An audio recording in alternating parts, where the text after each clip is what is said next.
Hello everybody, my name is Aceface. We're back in the system of Turianus, and we can see right outside the restock station right here, there's a big fleet of Triglavians, so it's a nice time here to go and just wreck these guys. Before we actually do that, I might actually refit because, oh look at that, they already want to attack us.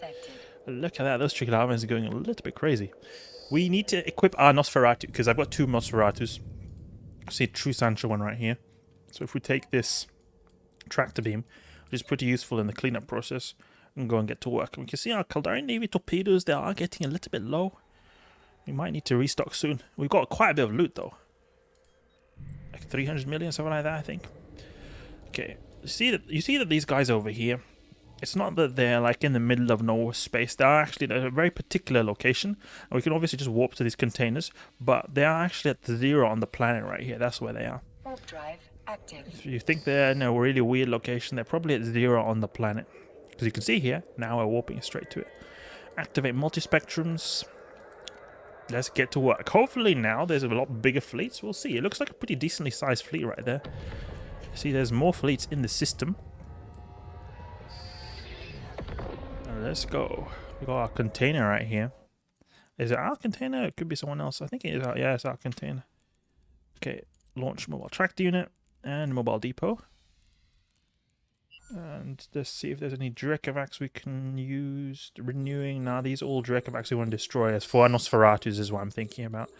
Nova Rage Torpedo as well to take out this big stuff. Can just use our Nosferatus in the meantime. Let's knock out these Drekavacs with the Rage Torpedoes. So much damage. And it could be an option to have more application here, because it seems like tank is not such an issue, but I worry a lot about the like mega waves. Like I've seen waves that like double or triple the size of this, and that's the stuff that I worry most about in this golem. So that's why I want to be able to just have the margin of safety to be able to survive them. Otherwise, you could maybe swap out some other modules as well to get some even better application and just a quicker. But we need the good tank as well. Caldari Navy, because they've got Ghosters on the field as well. It's going to make our application even worse. And we do not want to use our... We can use maybe some Nosferatu on this guy. There we go. And we can start salvaging in the simultaneously. Very good to do that. Go over here. Salvager and a bit of pulses and extra large shield booster. Don't want to waste too much capacitor. Always good nice to have a bit of a buffer just in case stuff was to go crazy. But Turianus is just an amazing system. I mentioned this before, but it's just a system where you can get some really nice ISK and Triglavians because of how everything is so close together. It's not every day that you find Triglavians here, but you can, and when you do, it's nice. It was a complete coincidence that I found them here. Harrowing Vedmak taking a bit of time to take out because he's not a Rasnaborg variant, the weak ones. Renewing or Rediva as well is not Rasnaborg, so he's going to take a little bit of time too. Okay, take out these guys right here. I want to have a good Drekavac spawn because then we'll be able to get some nice Nosferatu going on. We're not going Nosferatu right now. Lock up some Rex. I've seen people use cruise missile golems. They're not that great because when you're kiting, it's going to take a long time for your torpedoes or cruise missiles to get in range. And it's not at all as quick as taking out the small stuff as, say, like a Paladin or something like that. So it just makes it quite slow.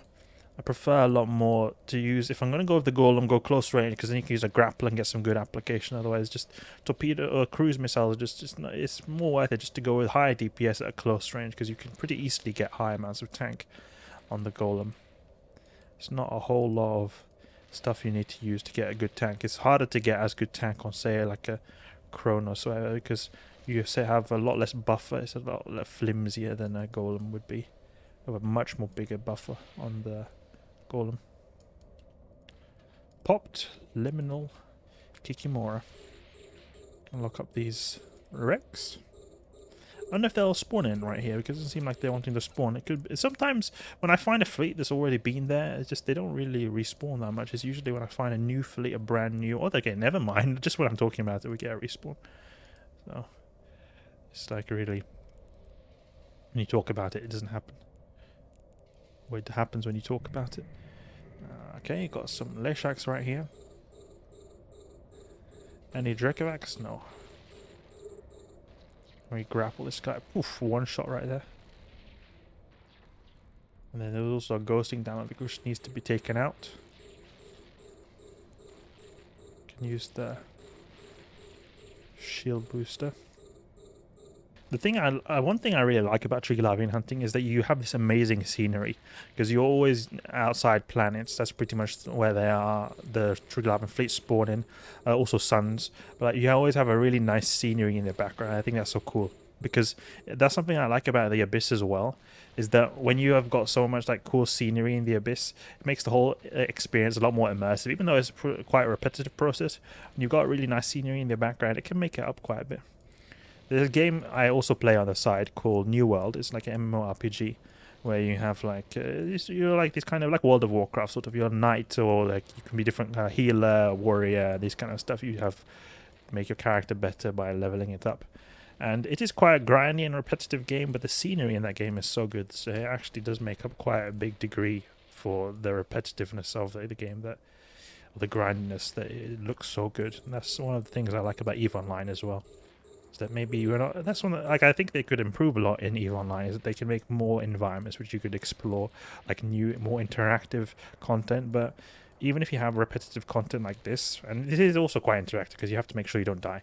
But the scenery really plays a big role in my eyes, at least, especially since I like to play on good graphics. A lot of people I know, they think purely about ISK per hour, play on the lowest graphics quality possible for max performance.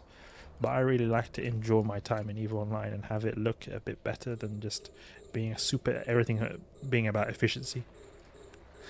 I like the immersiveness as well. The same thing goes for like sounds. I often have the sounds on. Like I've turned a lot of the sounds down because they can get annoying. But I do like having some degree of sounds on it because I really like the immersiveness of the different sounds in the game. One of the sounds actually that I like a lot in the game is the sounds from the planets. The planets have very nice ambient sounds. Unfortunately, I can't really hear it right now because there's a lot of explosions in the background. And then also these electrical planets, I think it's called. They don't have a lot of sounds as well.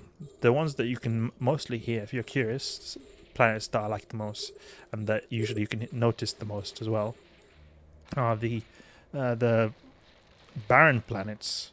And then also the ice planets. I think their ambient sounds very good. The ambience of the ice planets actually takes me back a long time back when I used to do L4 missions in Nagila. I used to do L4 missions in Nagila, and I remember it was in a mission hub that was quite close to an ice planet. So whenever I hear the sound of the ambience of an ice planet, I think of those days because it was it takes me back to that time. A lot of like senses that we have can really bring us back to certain memories. Like apart from like seeing stuff, but hearing and smells can really take you back to certain times in life, and that really is applied very well in EVE Online with the different sounds you can hear. Really, when I hear this neuting sound, it takes me back, that I can hear from these neuters we've got on grid. It takes me back to Abyss, the stress of the Abyss, getting hammered by newts and worried about losing your ship. So there can also be bad associations as well.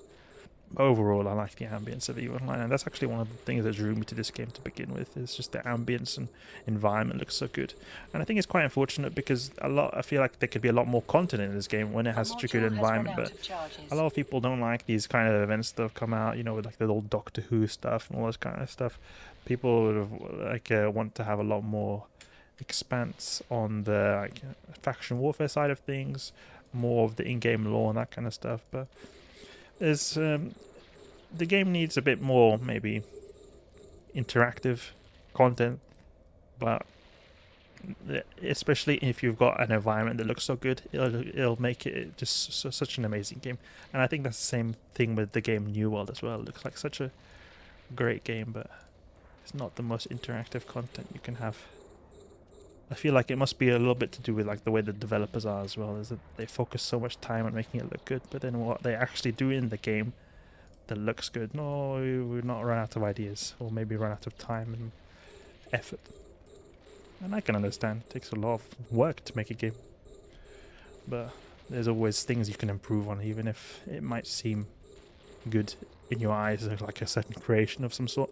Because that's how I often feel with like fits I've got, like different abyss fits, Triglavian hunting fits. I've made a fit and I think, oh, this looks so good. This is the perfect fit. There's almost always something you can improve upon. And many times people in the comments have recommended really good improvements you could do to my fits. And I really appreciate that a lot. Because you can always improve. There's no like, no one's ever really perfect at anything. I've changed my Golem fit quite a bit over the course of my Triglavian hunting career.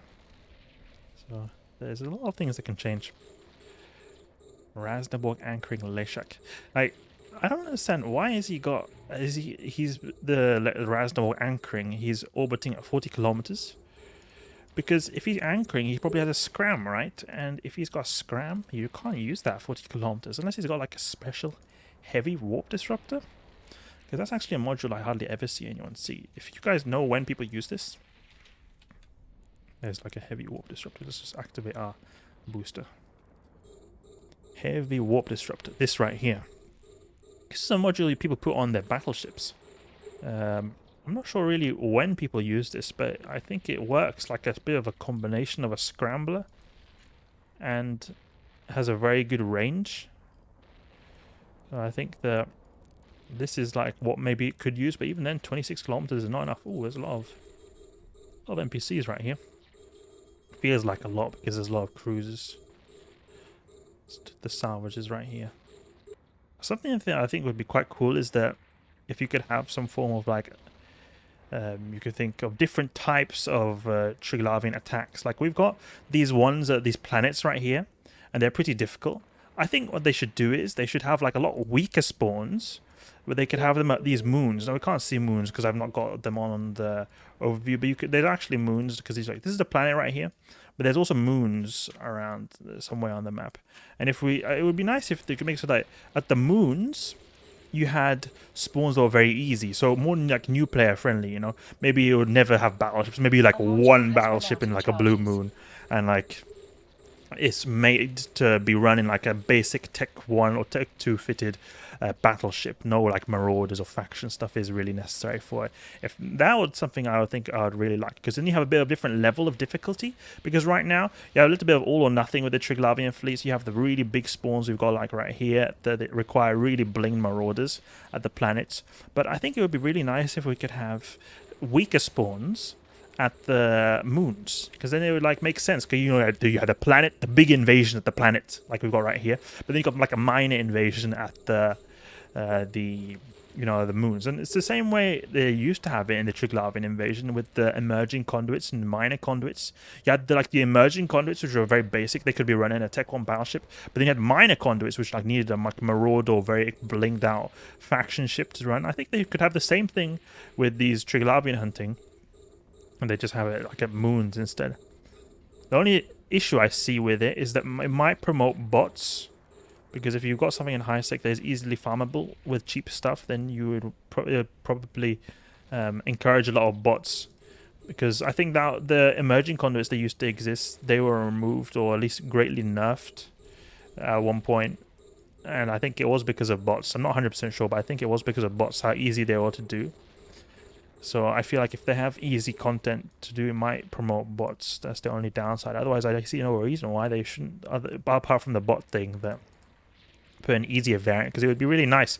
Like, I know many of you guys have been asking me that, oh, Aceface, can I do this in this ship? And I'm just like, I feel like sorry that I have to always say that no, that won't be enough. You need to really have really good skills, really good ships, expensive ships, unless you want to go sniper style, but they're not usually as effective as like something like this where you got like a marauder point blank doing like this. And it's always a lot more complicated to do the sniper style things. So it would be a lot better if it was possible to do this, like just jump in here in the middle of it and just start, you know, killing NPCs with your basic battleship or Tech 2 fitted Tech 1 battleship, something like that, and not having to like risk dying, or like you would just get insta melted here if you had to Tech 1 battleship in these kind of spawns. Something, it's like a very basic thing, like just moons easier, planets harder. That's like it. Planets like it is now, moons the very minimal ones, like in emerging conduit style. On that kind of level of NPCs you can have. Oh, we've got a lot of wrecks. A lot of wrecks. Rasnaborg Drekavac. Boost a little bit here. We're getting a lot of waves. I wonder what's the biggest Triglavian spawn that's ever existed in New Eden. Because as far as I can understand, they can sometimes combine. So that you have multiple Triglavian fleets that spawn on the same planet. So I think that's like the worst you can get, like if you just spawn multiple ones. Could be the biggest you could get. Like you can maybe get like 2 big ones. Like you can get varied size of Triglavian fleets. And then maybe you get a big one and then it spawns in. And then 2 big ones spawn in the same one if there's like 2 wormholes or something like that. I'm not sure. What someone saying? Some nice words in chat. These Vedmax are the second most DPS ships, it seems like. But first is Leshak, and you got the Vedmax as second DPS waves. And there's a lot of spawns right here. A lot of spawns we're getting. And keep salvaging. I can't forget to salvage. It's very easy to forget salvaging. Get a Nosferatu or starving from these just Dynamics, but a lot of the stuff doesn't newt, and that's really great for our capacitor's sake, because it makes it that before I had a 2 cap batteries, but it's actually not so necessary, because the main reason you'd want to have 2 cap batteries is not because you need a lot of capacitor, it's because you want to have newt resistance, because they provide newt resistance. They're not actually that effective on a golem, having cap batteries. Like, they don't provide a lot of extra capacitor.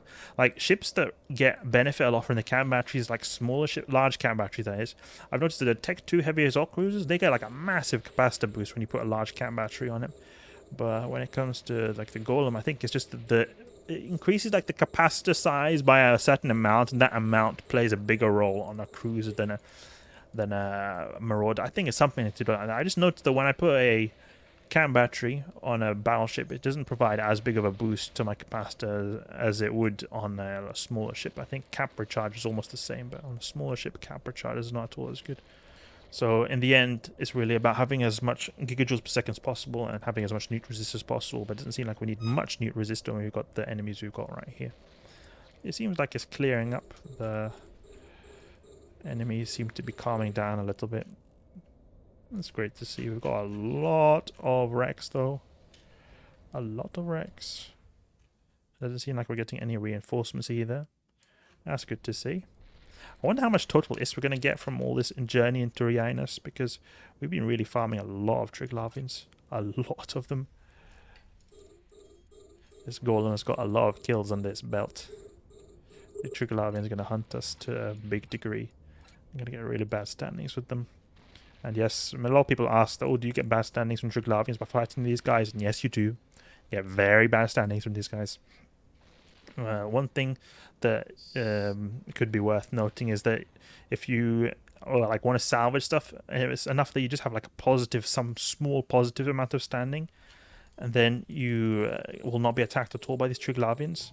So you could use that for like a salvage ult if you have good standings. It's going to be very convenient then. Feels almost like cheating that you have good standing, that you're able to just go and not get attacked at all, but that's the way it is, you know. I think Edencom do the same to you. If you have good standings to Triglavians, the Edencom won't like you, so it goes both ways. Stop with Bastion cycle. Oh, look how many wrecks there are. I wonder how much ISK we've got already. Let's see. No, probably not so much, because only 9 million. That's how inefficient we've been with the salvage process of our onboard salvager, but there's obviously a lot of wrecks here that's going to really rack in the ISK. You have to wait until that time has gone out, then we can refit the salvage fit. But it's nice to still just have one salvage at least, so you can do something in the meantime. You can just keep salvaging all these ones that are far away. Just, you know, they either don't have. Oh, look at all these ones that are far away. They have loot.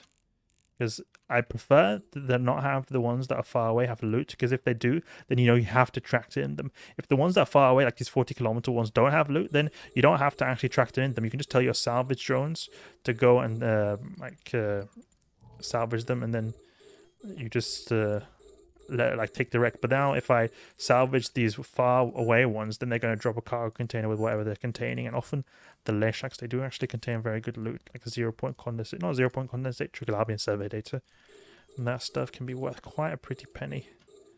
Now we can even check right here in the mobile tracked unit how much we've got, because do drop quite a bit. Yep, 51 million. Decent ISK right there, decent ISK. And we're not even done pulling in everything. You know, the Leshaks, they can give a lot more ISK. Can now unfit this to have a tractor beam right there. There we go. Tractor beam this in a bit. Coming towards the end right here. Would have gone much quicker if I had a Noctis ult. But I love to do everything solo in my Golem.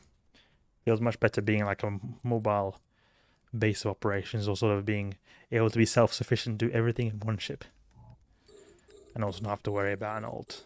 Personally, I don't think ults is so immersive. As I said before, I like the immersiveness of EVE Online. It takes a little bit away from it. Well, I mean, I guess it's cool, you know, or you're controlling a fleet, but I personally think it takes away a bit away from the immersiveness to have multiple accounts at the same time.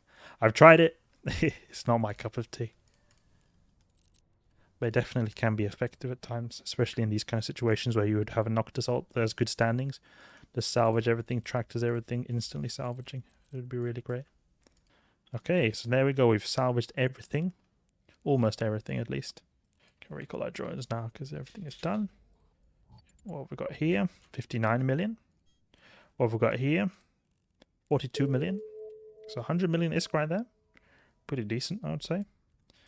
Let's see if we can grab this and not have too much like spacious items. If we just dump this, jettison, and if we stack all, and then just don't have these guys, 158 million cubic meters like that. There we go. And then we just take in the cargo container like that. Oh, the mobile tract unit seem to be wanting to pull in something. It must be more of these trinary state things. So yeah, we can just try to fill as many with as we can. There we go. We filled our Golem completely. Let's go to the restock and dock up here. It's nice that it was so close. I was able to warp almost instantly to the location. Battleships jump or warp very slowly. Very, very slowly. Docking permission requested. I feel like a racer car when I'm in an interceptor. Okay, let's see what our total haul is from this whole adventure in Trighunus. 425 million, okay. We've got some decent ISK right here, 425 million. Can put all the other modules that we're not really particularly important. It's quite nice to see how much ISK you can get as this Triglavian hunting in ISK especially as well, because I remember when I started playing EVE Online a long time ago, I was like, oh, there's no proper way to earn ISK in ISK apart from incursions, but now they've added another one, and then the Abyss as well. But this is like properly in ISK. I don't really count the Abyss because you're like in a different region of space, but it sort of is. It is ISK in a way because people run them in ISK. But as you can see here, a lot of ISK. Very delicious. Very yummy. Okay, so that's enough for now. I hope you guys enjoyed the video. If you did, please leave a like and subscribe. I'll catch you guys later.